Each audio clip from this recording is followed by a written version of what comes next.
Hey, what's up? I'm Munky from the band Korn, and you are watching MPJ. All the lying and cheating will surely find you.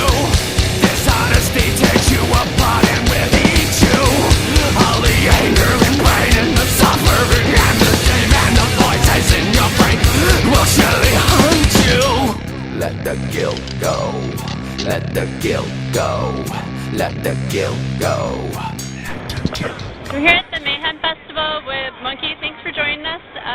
You guys recently just released your 9th studio album, I believe it is. Yeah. Can you tell us a little about it? Our 9th studio album. Wow, I can't believe it's really gone on this long. I mean, a career in this industry that's really rare, you know. I remember seeing you, and I think it was one of your first kind of tours with Danzig. I think it was years and years ago. Yeah, it was Danzig and Marilyn Manson. Yeah, we were like, what the hell is that? Yeah, and we opened up. You know, it was kind of weird because I don't think really booking agents knew how to categorize us on our first tour. And I mean, it was like our very first tour was House of Pain and Biohazard, and then we opened up, which kind of made more sense because it's like a rock, metal, rap, hip-hop thing. And then, so yeah, the Danzig Marilyn Manson thing was out of control. There was talk about scary stories. That was, I can't even say. Interesting times. Yeah. It could be a whole book written about that tour from his bus driver, Tony Wiggins. Anybody knows Tony? Cool. So on your new album, which you just released like a week ago, Remember Who You Are, you worked with Ross Robinson, who had worked with your first 2 albums. So, and from what I've read, it sounds like he tortured you just to beat out that old school Korn sound. And I was just wondering why you felt like you guys needed to be pushed to such lengths. We wanted the best record we could produce. We sort of felt like, you know, through the years, you know, he did, like you said, he did our first 2 albums, and then you got to use like different things to stimulate creativity, which is, you know, different producers, different song structures, different instruments. I don't know, different drugs, whatever it is. You know, you need to kind of just try different stuff, and through the years, after you sort of get out of focus about really why you're doing what you're doing, and it came down to like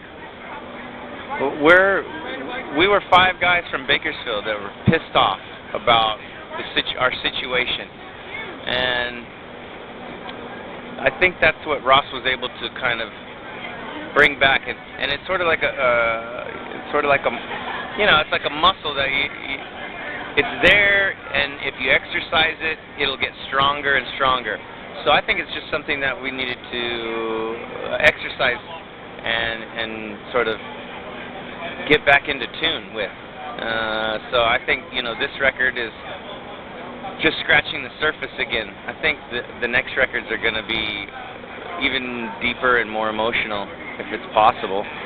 But that's what pushes us to try to reach new heights or new depths, and however you see it. And I think it's just and then with Ray in the band now, you know, it sort of gives a new life to the band, because for a few years we kind of like borrowed this drummer and that drummer, and now with Ray in the band, it sort of feels like a solid foundation to kind of rebuild the band again, and you know, I don't know, and go for another 10, 15 years. Yeah. So I know that also for this album, like you said, you have to go to different lengths and try different things. I know you guys locked yourselves in a 10-by-10 room that you call the cat box, which I thought was funny because I'm thinking like tidy cat spread all over the floor. You locked yourselves in this cat box, and then you must have been like literally running into each other inside this room. I mean, that's crazy. Was it a padded room too? Like nice rubber walls? Well, the reason why we call it the cat box was because we carpeted the walls. Oh, you really did? Yeah, we actually carpeted all the walls, and here you have this, you know, 100 by 100 room, sound room, and then we're in one of the ISO rooms that I normally record my guitars in. Just I put my cabinets in there, and it's an ISO, and that's the room Ross chose to record the whole album in, and it was more like 12 by 15. Okay, so it's about 3 feet bigger. But you know what? With raised drums in the corner, and then each guy with their instrument, and all the mic stands, and the cables, it was really tight and hot and uncomfortable. Sweat box. We call the sweat box. The cat sweat box. and it really was what Ross wanted. He wants you to be uncomfortable because that's his gift. He has a gift about drawing the rawest, purest emotion out of you, whether through its raised drums or whether it's through Philly's bass or my guitar. And then, of course, Jonathan's vocals, and that's apparent when you hear John sing on this record. It is, it really is. And then we have these little mini sort of therapy sessions before we record each song. And it's sort of like he'll go around the room and ask each guy, like, what does this song mean to you?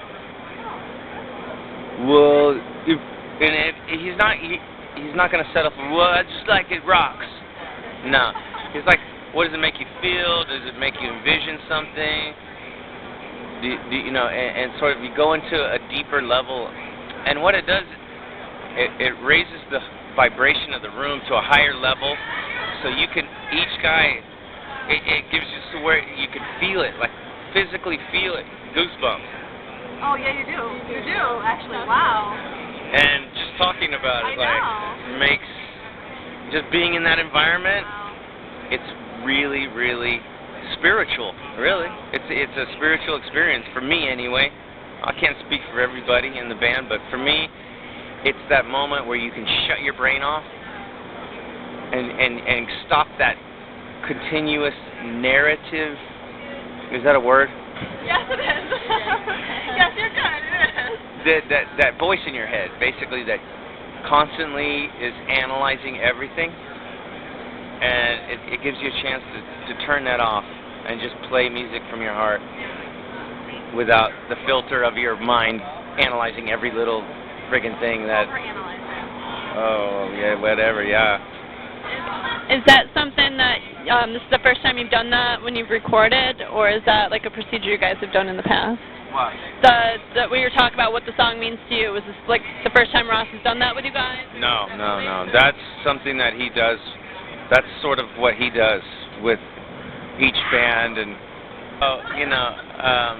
it's something that Ross has had us do in the past, and it's just one of the other things and techniques that we used was we recorded on 2-inch tape, which is all analog. There's we did some digital editing, but it's like roll tape, and so we recorded on tape, so we have to play the song from front to back. There's no laziness. It's like, oh, well, that's good enough. Just copy and paste it, and I'll be at my pool, which a lot of musicians do these days, and I'm guilty of it too. So but I think it was sort of just more of a real, approach to recording a record. It's like recording songs. You play the song from front to back. That's how you do it. Now, in a different vein, on your Mod Life site, I know you guys have this really cool features where fans can interact with you via live mod cam, and what is that like, interacting with fans on such a personal level? I know you always have interacted with fans, but this is like really deep down and personal. Yeah, I mean, there's a handful of hardcore fans that are there every day, and I talk to them almost every day. And there's a live chat called Mod Blast, and I can go on. I log on every day and say what's up, and then they kind of, hey, what are you doing? Where are you at? And it's pretty cool. Together a record it's been in the making for a couple of years now, and it's sort of like I was doing it because, you know, Jonathan was doing a solo tour, and so it's sort of like kind of get bored, and you got to kind of like start doing something, and I wanted to start I hate calling side band, it's so stupid. I wanted to start a band with a slightly different sound. So I got the drummer for Bad Religion, the bass player for Faith No More, myself. I'm playing only 6-string guitars with alternate tunings. Great producer, 2 great producers, Jim Monty and Leopold Ross. You're still working on the album. And it's basically it just has to be mixed, and then I'll probably release it towards the end of the year. Oh wow! So it's called Fear in the Nervous System, and the singer is a really interesting person. His name's Steve Krolikowski. He's in a band called Repeater. You can actually find their stuff online on iTunes. It's sort of like he kind of reminds me of the singer from Bauhaus, or guy Ian from Joy Division, sort of that demeanor, like very clever lyrics, very unique voice. Another band that Ross Robinson produced. That's how. Oh wow. Yeah, so we sort of had all the music together, and then Ross was like, "Hey man, I got someone that might be perfect to put vocals on." Oh, I bring him down, and he just nailed it. Nice. Yeah, and it's really, really cool, and it's got a really kind of a gothic feel to the whole project. Sounds really interesting. Yeah, it's cool. It's really cool. Say the name again. It's called Fear in the Nervous System. Are you planning on going on tour at any point with these guys? I mean, I hope to.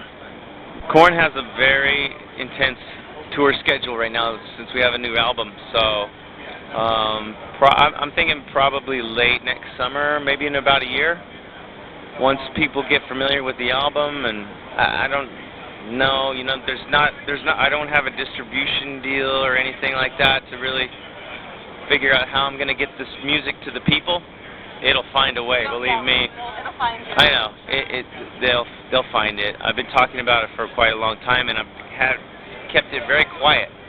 So there's not, you know, I'm not throwing songs out there, and because it's really special to me. I've worked really hard on it. And how many years have you actually worked on it? Well, you know, I actually sold one of my cars, like a sports car, to to pay for the producer and the musicians and stuff. So yeah, I missed that car. It's time to sell a few records so I can get it back. Yeah, I want to buy it back, basically. I want that car. I want that car. Give it back. Yeah, but hopefully people will be interested in listening to it. Today we're catching you on the Mayhem Festival. What's up next for the tour for Korn? We are, after the Mayhem Fest, we're going to do 3 dates in Europe, 1 in Poland, 1 in Czech Republic, and 1 in, I think, Romania. And then we come home for a couple more weeks, and then we go do some support dates for Ozzy in London, Amsterdam, Paris, and Milan. And then from there we continue on our own like club tour through Europe. And then we go to Japan. Wow. And then and then there's a little bit of time off towards the end of the year. And then we're gonna go back out in the spring. And then this time next year we'll be in Europe doing some of the festivals. That's a heavy schedule. And then yeah, it's what we do. It's all we know how to do. You go home and it's like, God, I'm so bored. Like 5 days after you've rested, It's a damn hard. and then you're just scratching your head on like, why is my refrigerator? Why is there no food in there? Oh yeah, I gotta go shopping. Wow, no gas in my car. I forgot how to drive. All right. Well, thank you very much for joining us today. I know you guys got lots going on. Remember, if you guys haven't checked it out yet, Korn's new one, remember who you are. Remember, support your artists and buy their albums. This has been a video edition of Musician Photojournal. All the lying and cheating will surely find you. Dishonesty takes you apart and will eat you. All the anger and pain and the suffering and the shame and the voices in your brain will surely haunt you. Let the guilt go. Let the guilt go. Let the guilt